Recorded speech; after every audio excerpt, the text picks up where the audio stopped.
إن الحمد لله نحمده ونستعينه ونستغفره ونعوذ بالله من شرور أنفسنا ومن سيئات أعمالنا من يهده الله فلا مضل له ومن يضلل فلا هادي له وأشهد أن لا إله إلا الله وحده لا شريك له وأشهد أن محمدا عبده ورسوله أما بعد فإن خير الحديث كتاب الله وخير الهدي هدي محمد صلى الله عليه وسلم وشر الأمور محدثاتها وكل محدثة بدعة وكل بدعة ضلالة وكل ضلالة في النار. أعوذ بالله من الشيطان الرجيم. بسم الله الرحمن الرحيم. يا أيها الذين آمنوا اتقوا الله حق تقاته ولا تموتن إلا وأنتم مسلمون. يا أيها الناس اتقوا ربكم الذي خلقكم من نفس واحدة وخلق منها زوجها وبث منهما رجالا كثيرا ونساء واتقوا الله الذي تساءلون به والأرحام إن الله كان عليكم رقيبا. يا أيها الذين آمنوا اتقوا الله وقولوا قولا سديدا يصلح لكم أعمالكم ويغفر لكم ذنوبكم ومن يطع الله ورسوله فقد فاز فوزا عظيما. وقال الله تعالى في موضع آخر: أعوذ بالله من الشيطان الرجيم فاسألوا أهل الذكر إن كنتم لا تعلمون.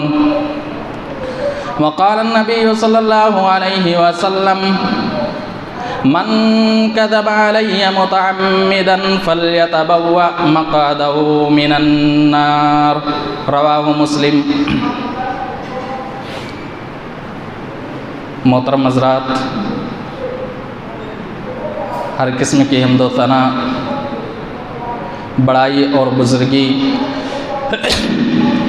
ساری تعریفیں اللہ تبارک و تعالیٰ کے لیے ہیں، جو ساری کائنات کا خالق، مالک، رازق، مشفق، مربی، پالنہار ہے۔ بعدہ درود و سلام ہو انبیاء کرام پر، خصوصی طور پر آخری نبی محمد الرسول اللہ صلی اللہ علیہ وسلم پر۔ محترم حضرات، آج کے اس خطبہ جمعہ کے اندر ان اعمال کا آپ کے سامنے تذکرہ کیا جائے گا جو اعمال ہم اور آپ جیسے لوگوں سے سرزد ہوتے ہیں، اور جس اعمال کی بنا پر اگر اس کی موت اسی حالت میں ہو گئی تو ایسا انسان قیامت کے دن جہنم کا حقدار بن جائے گا۔ ایک بات یہاں یہ بھی ذکر کر دوں کہ اگر کوئی کلمہ گو مسلمان ہے جس نے لا الہ الا اللہ کا اقرار کر لیا ہو تو اسے ہم نہ جنتی اور نہ ہم جہنمی کہہ سکتے ہیں۔ کیوں؟ اس لیے کہ نبی اکرم صلی اللہ علیہ وسلم کے فرمان کے مطابق ایک آدمی اپنی پوری زندگی جنتیوں والا عمل کرتا رہتا ہے، یہاں تک کہ جنت میں جانے کے لیے ایک ہاتھ کا فاصلہ پہنچتا ہے، ایک ہاتھ کا فاصلہ بچ جاتا ہے، اور وہ آخری وقت میں ایسا عمل کر جاتا ہے جس کی وجہ سے وہ جہنم کے اندر پہنچ جاتا ہے۔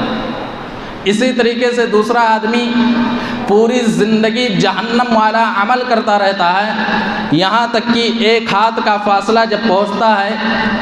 تو وہ ایسا عمل کر جاتا ہے جس کی بنا پر اللہ تبارک و تعالیٰ اسے جنت کے اندر داخل کر دیتا ہے۔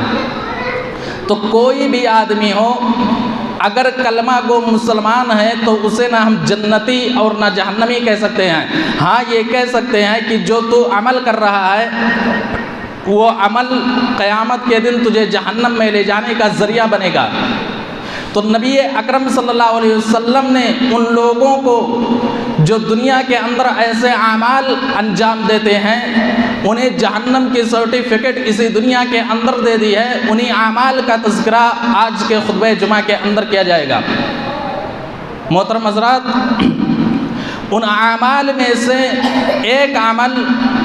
نبی اکرم صلی اللہ علیہ وسلم پر جھوٹ بولنا، کسی چیز کو نبی اکرم صلی اللہ علیہ وسلم کی طرف منسوب کر دینا جو نبی اکرم صلی اللہ علیہ وسلم نے کہا ہی نہیں ہے. جیسے واٹس ایپ اور فیس بک چلانے والے حضرات یہ جانتے ہوں گے کہ آج کل ایسی موضوع اور من گھڑت روایتیں آتی ہیں جو نبی اکرم صلی اللہ علیہ وسلم کی طرف منسوب کی جاتی ہیں جسے نبی اکرم صلی اللہ علیہ وسلم نے کہا ہی نہیں ہے. جیسے بہت ساری چیزیں ایسی آتی ہیں کہ 1000 لوگوں کے پاس شیئر کریے جنت مل جائے گی، 100 لوگوں کے پاس بھیجیے رزق میں برکت آ جائے گی، بڑی سی بڑی مصیبتیں دور ہو جائیں گی، یا 1000 لوگوں کے پاس بھیجیے اللہ تمہیں معاف کر دے گا. اس طریقے کی بہت ساری روایتیں آج سوشل میڈیا پر گردش کرتی ہوئی نظر آتی ہیں. اگر کوئی ایسا انسان ہے جو ان چیزوں کو بغیر تحقیق کیے ہوئے لوگوں کے درمیان بھیجتا ہوا نظر آتا ہے تو نبی اکرم صلی اللہ علیہ وسلم نے اسی دنیا کے اندر ایسے انسان کو جہنم کی سرٹیفکیٹ بھی دے دی ہے. صحیح مسلم شریف کی روایت ہے، کتاب المقدمہ حدیث نمبر 4، راوی حدیث حضرت مغیرہ بن شعبہ رضی اللہ تعالیٰ عنہ. نبی اکرم صلی اللہ علیہ وسلم نے فرمایا من کذب علی متعمدا فلیتبوأ مقعدہ من النار، کہ جس آدمی نے میرے اوپر جھوٹ بولا، جان بوجھ کر کے جھوٹ بولا، تو اس آدمی کو چاہیے کہ وہ قیامت کے دن اپنا ٹھکانہ جہنم کے اندر بنا لے. یعنی کسی بھی چیز کو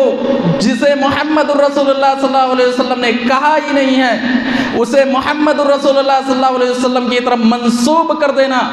نبی اکرم صلی اللہ علیہ وسلم نے اسی دنیا کے اندر اس آدمی کو جہنم کی سرٹیفکیٹ دے دی ہے، اس لیے کہ نبی کے اوپر جھوٹ بولنا یہ بہت ہی زیادہ خطرناک ہے. حضرت مغیرہ بن شعبہ رضی اللہ تعالیٰ عنہ کی اسی روایت کے اندر حدیث کے یہ الفاظ ہیں جو نبی اکرم صلی اللہ علیہ وسلم نے کہا تھا ان کذبا علی لیس ککذب علی احد، کہ لوگوں تم جو آپس میں جھوٹ بولتے ہو وہ بھی گناہ ہے لیکن اتنا زیادہ خطرناک نہیں ہے جتنا محمد رسول اللہ صلی اللہ علیہ وسلم پر جھوٹ بولنا خطرناک ہے. یعنی ہم آپس میں جو بات چیت کرتے ہیں اور بات چیت کے درمیان جو جھوٹ بولتے ہیں وہ بھی گناہ ہے لیکن اتنا خطرناک نہیں ہے جتنا محمد الرسول اللہ صلی اللہ علیہ وسلم کے اوپر محمد الرسول اللہ صلی اللہ علیہ وسلم کے اوپر جھوٹ بولنا خطرناک ہے. تو اگر کوئی ایسی چیز ہمارے پاس آ رہی ہے تو ہمارا فرض یہ بنتا ہے کہ ہم اس کی تحقیق کر لیں، سرچ کر لیں کہ یہ چیزیں محمد رسول اللہ صلی اللہ علیہ وسلم نے کہی ہے کہ نہیں. اگر بغیر تحقیق کے لوگوں کے درمیان ہم بھیج دیتے ہیں تو ایسے لوگوں کو محمد رسول اللہ صلی اللہ علیہ وسلم نے جھوٹا کہا ہے، گنہگار کہا ہے. جو صحیح مسلم شریف کتاب المقدمہ حدیث نمبر 5، راوی حدیث حضرت ابو ہریرہ رضی اللہ تعالیٰ عنہ بیان کرتے ہیں کہ نبی اکرم صلی اللہ علیہ وسلم نے کہا تھا کفا بالمرء کذبا ان یحدث بكل ما سمع، کہ آدمی کو گنہگار ہونے کے لیے یہی کافی ہے کہ جو کچھ سنے اور سن کر کے لوگوں کے درمیان وہ پھیلا دے، بھیج دے. یعنی اگر کوئی ایسا انسان ہے جو سنتا ہے اور سن کر کے لوگوں کے درمیان بھیج دیتا ہے، پھیلا دیتا ہے بغیر تحقیق کے، تو یقیناً وہ جھوٹا اور گنہگار ہے. تو کوئی ایسی چیز اگر ہمارے درمیان آتی ہے تو پہلے اس کی تحقیق کر لیں. اگر تحقیق کرنے کا معاملہ معلوم نہیں ہے تو ہم کسی اہل علم سے ہم سوال کر لیں، کیونکہ اللہ تبارک و تعالیٰ نے قرآن حکیم کے اندر کہہ دیا تھا فَاسْأَلُوا أَهْلَ الذِّكْرِ إِن كُنتُمْ لَا تَعْلَمُونَ، کہ اگر تجھے معلوم نہیں ہے، کوئی چیز معلوم نہیں ہے تو جو اہل علم حضرات ہیں، جو علم رکھنے والے حضرات ہیں، ان سے تم تحقیق کر لو، ان سے تم پوچھ لو. تو نبی اکرم صلی اللہ علیہ وسلم کی طرف جھوٹی چیزیں پیش کرنا منسوب کرنے والا انسان قیامت کے دن جہنم کا حقدار بن جائے گا۔ دوسری چیز، سونا استعمال کرنے والا آدمی بھی قیامت کے دن جہنم کا حقدار بن جائے گا۔ یعنی وہ مرد جو دنیا کے اندر سونے کے زیورات پہنتا تھا، چاہے وہ انگوٹھی کی شکل میں ہو یا چین کی شکل میں ہو، جو بہت سارے حضرات ایسے مل جائیں گے جو سونے کے زیورات استعمال کرتے ہوئے نظر آتے ہیں۔ محمد رسول اللہ صلی اللہ علیہ وسلم نے ایسے انسان کو بھی اسی دنیا کے اندر جہنم کی سرٹیفکیٹ دے دی ہے۔ چنانچہ حضرت عبداللہ ابن عمر رضی اللہ تعالیٰ عنہ راوی حدیث ہے، صحیح الترغیب و ترہیب کی روایت ہے کہ نبی اکرم صلی اللہ علیہ وسلم نے فرمایا، من مات من امتی وهو يتحلى الذهب حرم اللہ علیہ لباسہ بالجنہ، کہ میری امت میں سے جو بھی انسان مرا اس حال میں کہ سونے کے زیورات استعمال کیا کرتا تھا، اس حال میں مرا کہ وہ سونے کے زیور پہنا کرتا تھا، اللہ کے نبی فرماتے ہیں حرم اللہ علیہ لباسہ فی الجنہ، اللہ تبارک و تعالیٰ نے اس انسان پر جنت کے لباس کو حرام کر دیا ہے۔ یعنی ایسا انسان قیامت کے دن جب جنت کے اندر داخل ہی نہیں ہوگا تو وہ کیسے جنت کا لباس پہنے گا؟ تو سونا یہ عورتوں کے لیے جائز ہے، لیکن مرد کے لیے استعمال کرنا یہ حرام ہے، اور سونے چاندی کے جو برتن ہیں وہ مرد اور عورتوں کے لیے دونوں کے لیے حرام ہے، کیونکہ یہ جنت کے برتن ہیں۔ نبی اکرم صلی اللہ علیہ وسلم نے اپنے دور میں ایک آدمی کو دیکھا تھا،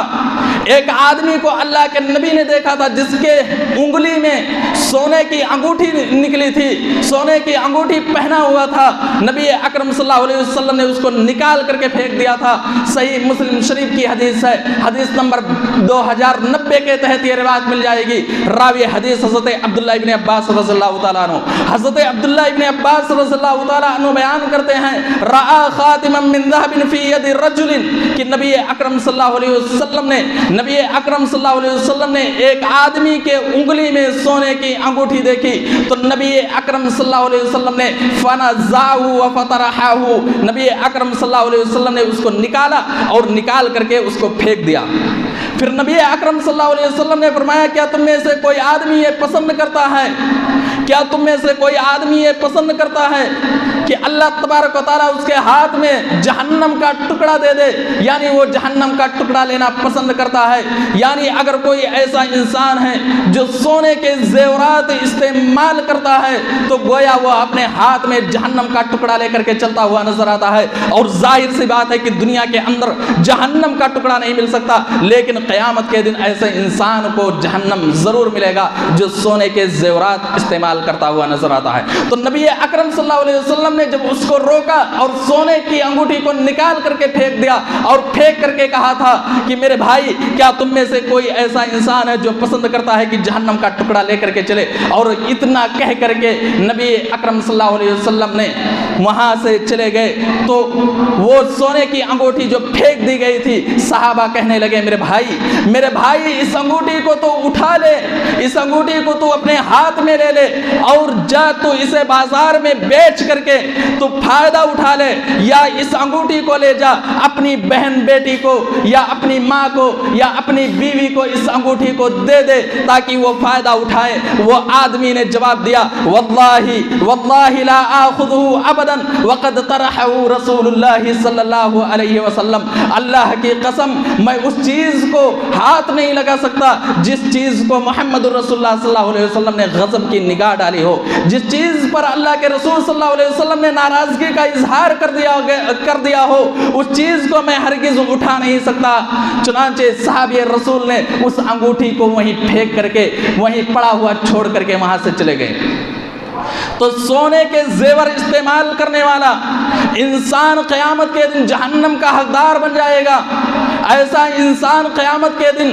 اسے جہنم کا ٹکڑا ملے گا، جہنم کے اندر ایسا انسان داخل ہوگا۔ جو مرد دنیا کے اندر سونے کے زیور پہنتے ہیں، چاہے وہ انگوٹھی کی شکل میں ہو یا چین کی شکل میں ہو یا کسی اور چیز کی شکل میں ہو، جو مرد حضرات سونے کے زیور استعمال کرتے ہوئے نظر آتے ہیں، نبی اکرم صلی اللہ علیہ وسلم نے اسے اسی دنیا کے اندر جہنم کی سرٹیفکیٹ بھی دے دی ہے۔ میرے بھائیو دوستو، خیانت کرنے والا انسان بھی قیامت کے دن جہنم کا حقدار بن جائے گا. خیانت کرنے والا انسان بھی قیامت کے دن جہنم کا حقدار بن جائے گا. صحیح مسلم شریف کی روایت ہے، حدیث نمبر 142 کے تحت یہ روایت مل جائے گی. راوی حدیث حضرت معقل بن یسار رضی اللہ تعالیٰ عنہ.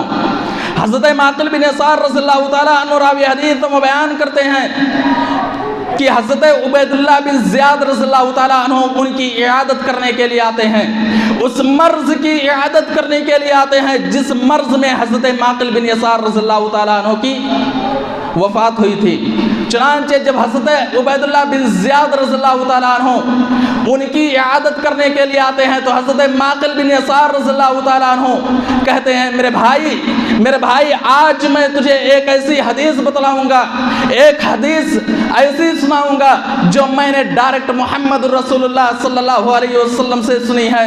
چنانچہ حضرت معقل بن یسار رضی اللہ تعالیٰ عنہ کہتے ہیں میرے بھائی یہ بھی سن لے، اگر مجھے معلوم ہوتا میری زندگی اور باقی ہے، یعنی اس دنیا کے اندر اور زیادہ جینے والا ہوں، تو یقیناً یہ حدیث میں تجھے ہرگز نہیں بتلاتا. حضرت معقل بن یسار رضی اللہ تعالیٰ عنہ کہتے ہیں میرے بھائی یہ حدیث سن لے کیونکہ مجھے ایسا لگ رہا ہے کہ میں اس دنیا کو چھوڑ کر کے جانے والا ہوں. حضرت معقل بن یسار رضی اللہ تعالیٰ عنہ نے حضرت عبید اللہ بن زیاد رضی اللہ تعالیٰ عنہ کو یہ حدیث سنائی. لو علمت ان لی حیاتا ما حدثتک انی سمعت رسول اللہ صلی اللہ علیہ وسلم یقول ما من عبد یسترعیہ اللہ رعیہ یموت یوم یموت وهو غاش لرعیته الا حرم اللہ علیہ الجنہ. کہ حضرت معقل بن یسار رضی اللہ تعالیٰ عنہ نے کہا میرے بھائی اگر مجھے معلوم ہوتا میری زندگی اور باقی ہے تو یہ حدیث نہیں بتلاتا، لیکن مجھے ایسا محسوس ہو رہا ہے کہ میں اس دنیا کے اندر اب زیادہ دن جینے والا نہیں ہوں، اس لیے یہ حدیث سن لو.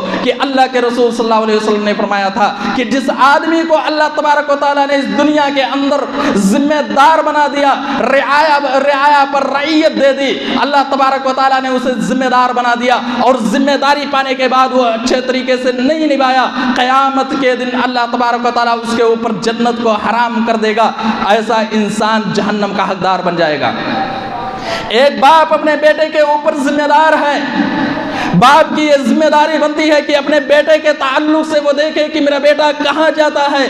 کس کس سے ملتا ہے اور کہاں وہ جاتا ہے، کون سے گناہ میں وہ ملوث ہے. اگر باپ کو یہ معلوم ہے کہ میرا بیٹا فلاں گناہ میں ملوث ہے لیکن باپ اپنے بیٹے کو نصیحت نہیں کر رہا ہے، اس گناہ سے نہیں روک رہا ہے، ایسا باپ قیامت کے دن رب کی عدالت میں کھڑے ہو کر کے جواب دینا پڑے گا. اور ایسے باپ کے اوپر اللہ تبارک و تعالیٰ نے جنت کو حرام کر دیا ہے جو باپ اپنی ذمہ داری پانے کے بعد اس ذمہ داری کو نہ نبھائے. ایک مسجد کا ذمہ دار جو ذمہ دار ہے اس کے اوپر جو ذمہ داری عائد ہو رہی ہے اگر وہ ذمہ داری کو اچھے طریقے سے نہیں نبھاتا ہے قیامت کے دن ایسے ذمہ دار کے اوپر اللہ تبارک و تعالیٰ جنت کو حرام کر دے گا. ایک استاد اپنے اسٹوڈنٹ کے لیے اپنے شاگرد کے لیے ذمہ دار ہے، اگر وہ اچھے طریقے سے نہیں پڑھاتا ہے ایسے استاد پر قیامت کے دن جنت حرام کر دی جائیں گی. ایک گاؤں کا سرپنچ، گاؤں کا مکھیا، دیش چلانے والا انسان جو ذمہ دار ہے، ایسا انسان ذمہ داری پانے کے باوجود بھی اچھے طریقے سے نہیں نبھاتا ہے قیامت کے دن ایسے انسان کو بھی جنت نہیں ملے گی، ایسا انسان جہنم کا حقدار بن جائے گا. اسی طریقے سے ایک اور چیز جو جہنم میں لے جانے والی ہے وہ ہے قرض لے کر کے قرض نہ دینے والا انسان. قرض لے کر کے قرض نہ دینے والا انسان بھی قیامت کے دن جہنم کا حقدار بن جائے گا. حضرت محمد بن عبداللہ بن جحش رضی اللہ تعالیٰ عنہ راوی حدیث ہیں، سنن ترمذی کی روایت ہے. حضرت محمد بن عبداللہ بن جحش رضی اللہ تعالیٰ عنہ کہتے ہیں کننا جلوسن عند النبی صلی اللہ علیہ وسلم کہ ہم لوگ نبی اکرم صلی اللہ علیہ وسلم کے پاس بیٹھے ہوئے تھے. فرفع راسہ الی السماء، اچانک نبی کی نگاہ آسمان کی طرف جاتی ہے. آسمان کی طرف آپ صلی اللہ علیہ وسلم اپنی نگاہ کو اٹھاتے ہیں پھر نیچے کر لیتے ہیں. نیچے کرنے کے بعد نبی اکرم صلی اللہ علیہ وسلم نے کہا تھا ثم وضع راحتہ علی جبہتہ، نبی نے اپنے پیشانی پر اپنے ہاتھ کو رکھنے کے بعد کہا تھا سبحان اللہ سبحان اللہ، اللہ کی ذات پاک ہے، اللہ کی ذات پاک ہے. اللہ کی ذات پاک ہے، اللہ کی ذات پاک ہے، کیا ہی سخت حکم نازل ہوا ہے۔ چنانچہ صحابہ کہتے ہیں فعرفنا وسکتنا، ہم نے نبی کے چہرے کو دیکھ کر کے پہچان گئے کہ آج سخت حکم نازل ہوا ہے۔ صحابہ کہتے ہیں کہ ہم لوگ خاموش رہے۔ دوسرا دن جب آیا تو ہم لوگوں نے نبی اکرم صلی اللہ علیہ وسلم سے سوال کیا، اے نبی،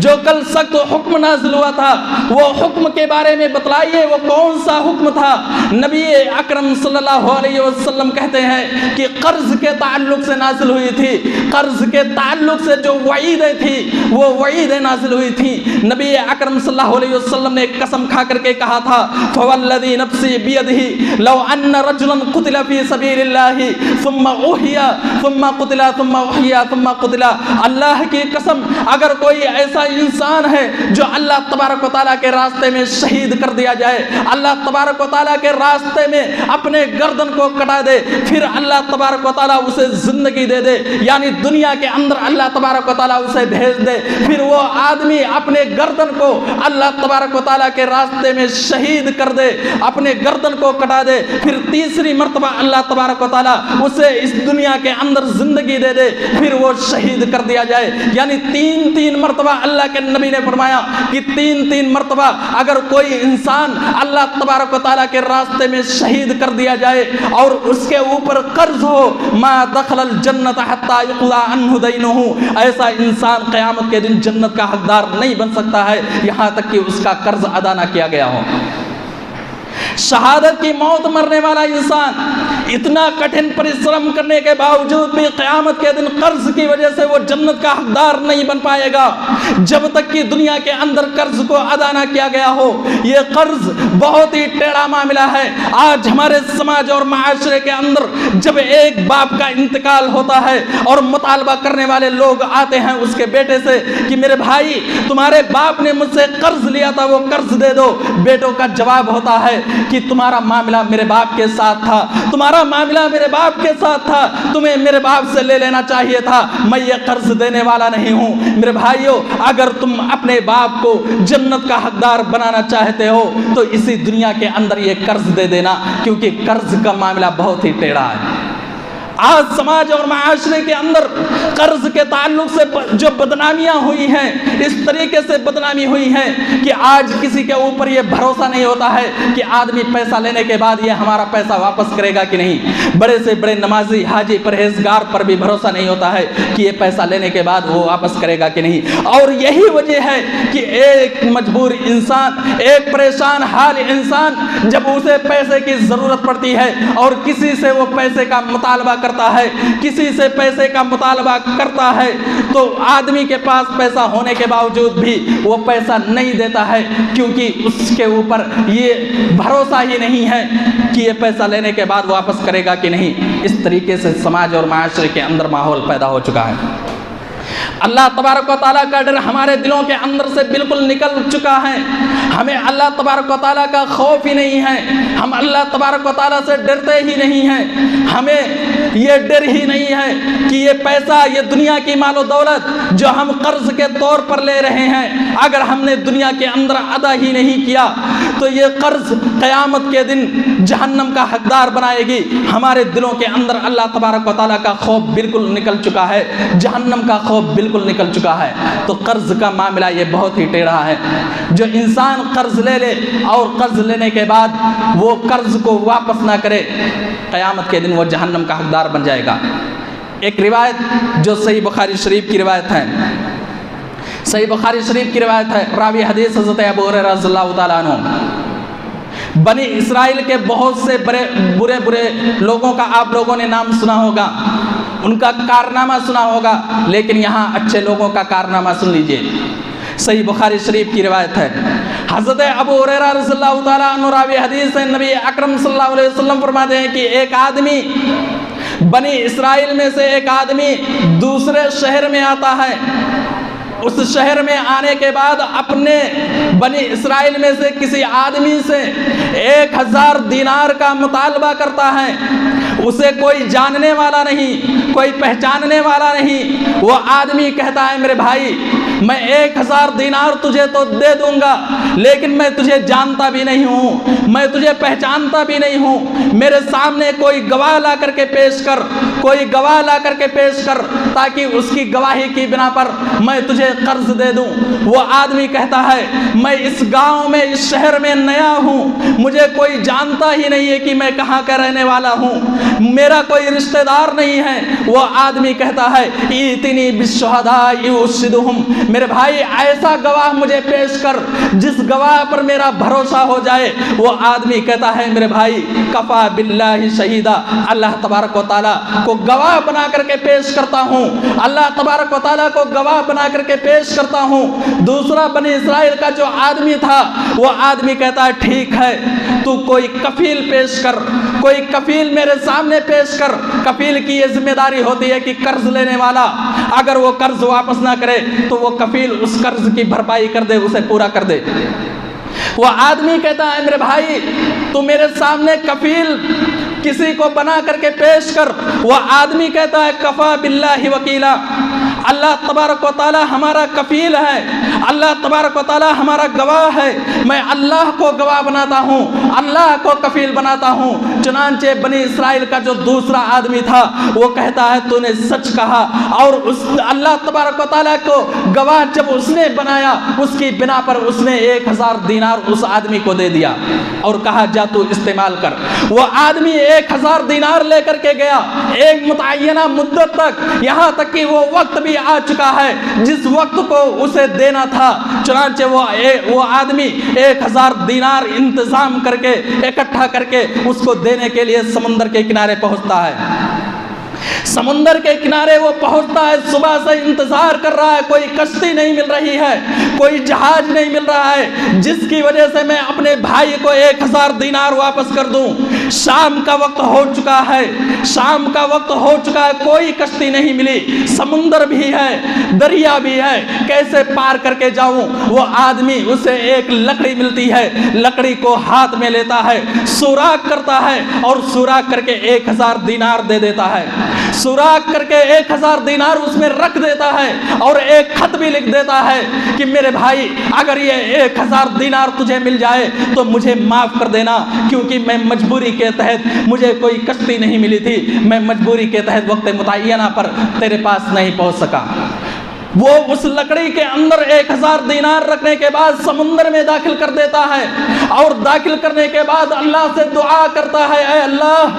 اللہم انکا تعلم، اے اللہ جیسا تو جانتا ہے جب اس نے گواہ طلب کیا تھا میں نے تجھے گواہ بنایا تھا، جب اس نے کفیل طلب کیا تھا میں نے تجھے کفیل بنایا تھا، اس نے راضی بھی ہو گیا تھا. اے اللہ تیری ذمہ داری بنتی ہے کہ اس پیسے کو اس آدمی کے پاس بھیج دے.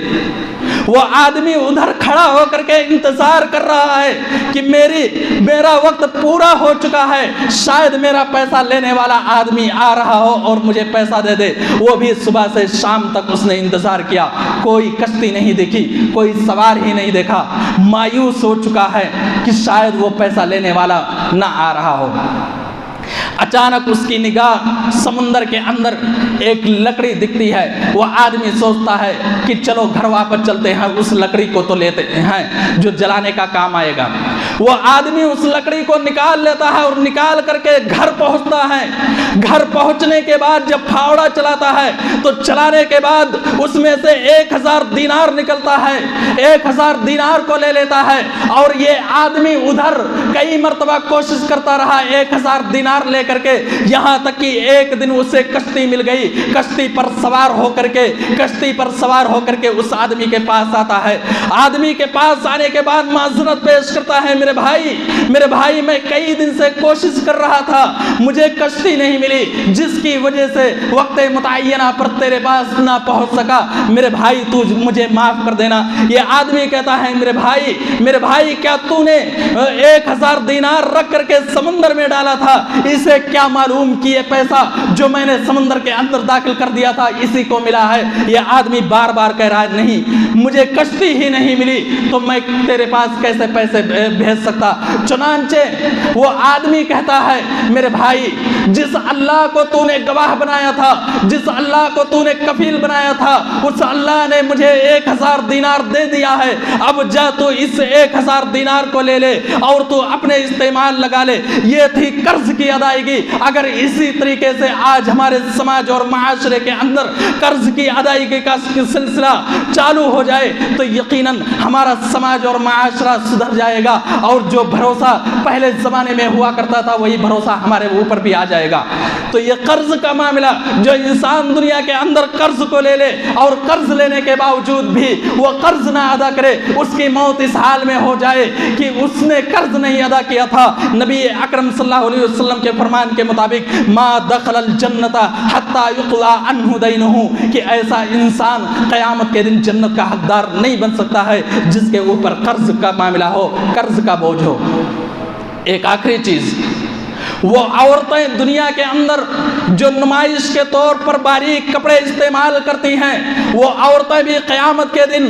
جنت کا حقدار نہیں بنیں گی۔ جو دنیا کے اندر ایسے کپڑے استعمال کرتی ہیں جس کی وجہ سے ان کا جسم ظاہر ہوتا ہے، ان کا جسم دکھائی دیتا ہوا نظر آتا ہے، جاؤ اپنی بہن اور بیٹیوں کو یہ پیغام پہنچا دینا کہ نبی اکرم صلی اللہ علیہ وسلم نے ایسی عورتوں کو جو کپڑا پہننے کے باوجود بھی ننگی نظر آتی ہیں، نبی اکرم صلی اللہ علیہ وسلم نے ایسی عورتوں کو بھی جہنم کا حقدار بنایا ہے۔ چنانچہ صحیح الجامع کی روایت ہے، راوی حدیث حضرت ابو ہریرہ رضی اللہ تعالیٰ عنہ، نبی اکرم صلی اللہ علیہ وسلم نے فرمایا نساء کاسیات عاریات ممیلات مائلات لا يدخلن الجنۃ ولا یجدن ریحها، کہ ایسی عورتیں جو کپڑا پہننے کے باوجود